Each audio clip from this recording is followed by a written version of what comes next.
I was teaching school in Chatham, and this elderly woman came up and said she'd like me to come and visit her husband, who is very depressed because he's just recently gone blind. So I went to the house, and you could see the frustration he had in not being able to use himself. So I asked him if he'd like to try it, and I said I'd have to find out how to go about teaching this. Back at the shop, I would put a thing over my eyes, and then I would discover what the problems were with throwing.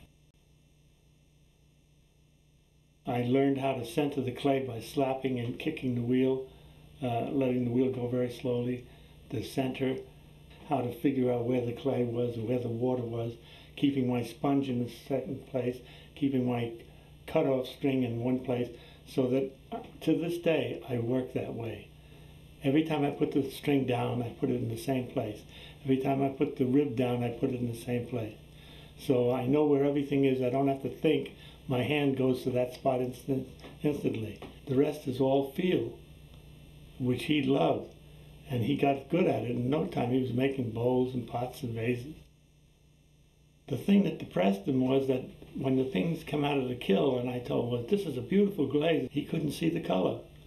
So he could only feel texture. He says, well, I don't like the blue or red glaze. I would like to have some bumps or something on the surface, something I could feel.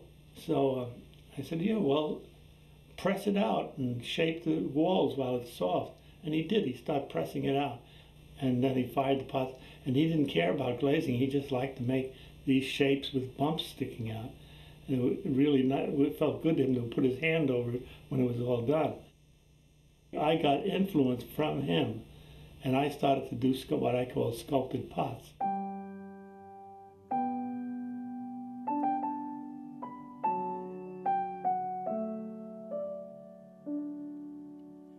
The first thing you know, because I'm very figurative, I was doing figures on the side, and sometimes abstract shapes.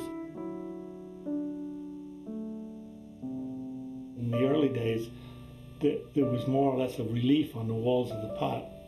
But later on, the whole pot took on the shape of a piece of sculpture as I got more skillful at pressing it out.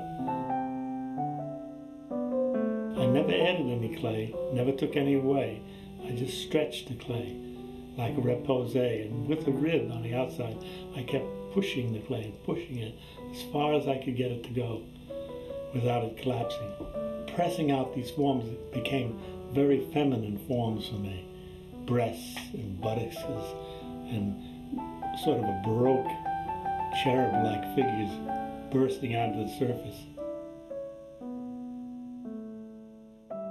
The thing that amazes me the most about Harry is he's constantly producing work, and he seems to always be really interested in having new ideas all the time. Even today, I mean, he's still, coming up with these new pieces over and over again, new ideas all the time.